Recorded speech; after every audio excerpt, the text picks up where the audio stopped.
Mr. Clarke, thank you for being here. I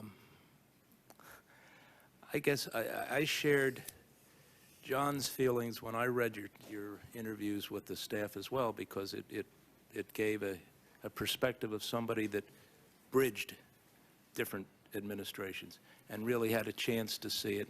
And of course, you were looking at it from different level than some of the other people we'd interviewed. And likewise, I was a little taken back when I saw the hoopla and the promotion for the book, and when I saw this transcript that just came forward today. But what's bothering me now is that not only did you interview with us, but you also spent more than 6 hours with the Congressional Joint Inquiry.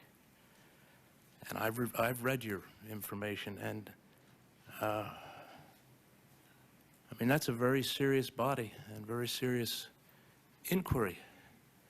Not that we're not, but I can't believe over 6 hours you never expressed any concern to them that the Bush administration didn't act with sufficient urgency to address these horrible potential problems, if you felt that way.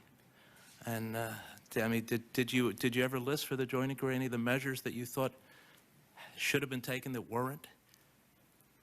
I think all of the measures that I thought should have been taken were in the plan that I presented in January of 2001, and were in the NSPD that the principals approved in September 4th, 2001. There were no additional measures that I had in mind other than those that I presented. And as I did explain, both to the Commission and to the Joint Inquiry, those proposals, which ultimately were adopted by the Principals Committee, took a very, very, very long time to make it through the policy development process. Well, I understand that, but I think the charges that you've made are much more, well, I think they're much deeper than that. Let me ask you a question, because it's been bothering me as well. You've been involved intimately in PDD 39 and in PDD 62. I've already got three.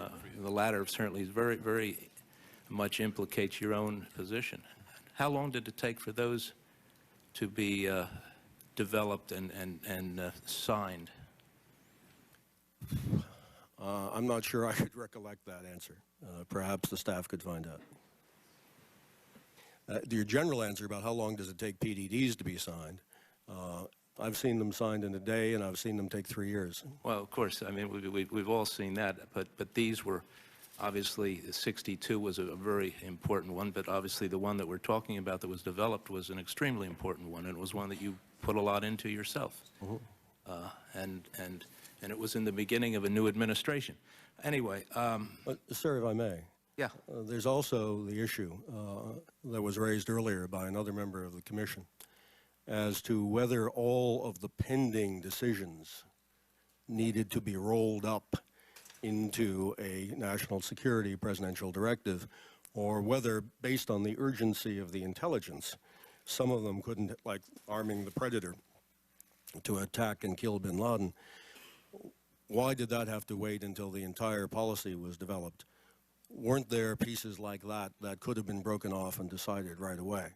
And I certainly urged that.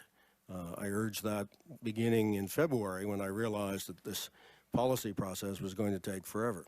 Oh, no, I understand, and I understand your testimony that you did that. What I don't understand is if you had these deep feelings and deep concerns about the lack of ability and urgency within the Bush administration, that you didn't advise the Joint Inquiry. I mean, did you feel it not necessary to tell them that the Bush administration was too preoccupied with the Cold War issues or Iraq at that point? I wasn't asked, sir. I think I provided the Joint Inquiry as a member of the administration at the time, please recall. I provided the Joint Inquiry all the facts it needed to make the conclusions which I've made about how long it took and what the development of the policy process was like, and the refusal of the administration to spin out for earlier decision things like the armed Predator. Well, it obviously will be the members of the Joint Inquiry to make that decision and judgment. But you must agree that it's not like, going before a joint inquiry is not like going before a press background briefing. And as you said, I think your description was, I tried to highlight the positive and play down the negative. But the joint inquiry wasn't asking you to do that. They were asking you to come forward, weren't they? I answered very fully all of the questions the joint inquiry had to ask. They said that themselves in their comments to me and in their report. I testified for 6 hours, and I testified as a member of the Bush administration. And I think, sir, with all of your experience in this city, you understand as well as I do the freedom one has to speak critical of an administration when one is a member of that administration. I do understand that, but I also understand, the integrity with which you have to take your job. But thank you.